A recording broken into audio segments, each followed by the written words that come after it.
She's supposed to go take care of her dogs at her dad's house and come back. But 22-year-old Bethany Stevens never came back. Bethany's dad made the gruesome discovery in a Goochland field. All I heard was, "Don't come down here, it's bad." There were various articles of clothing, underclothing scattered about the area not far from the body and torn into small pieces. There were patches of blood. Goochland Sheriff James Agnew described the scene as one of the most grisly he's seen in his 40 years of law enforcement. The victim had defensive wounds on her hands and arms trying to keep the dogs away from her, which would be consistent with being attacked while she was still alive.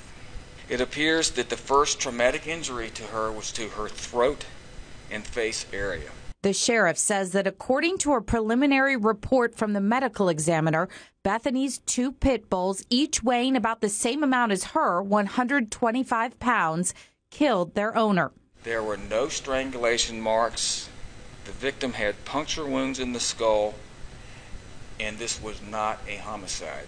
A man who used to work with Bethany at a dog training facility told me Bethany was very experienced working with animals and loved her dogs. He said she had one of them named Tonk for a while, and he couldn't imagine him doing this. He said the other one was newer, but he thought it came from the same litter. Good job, buddy.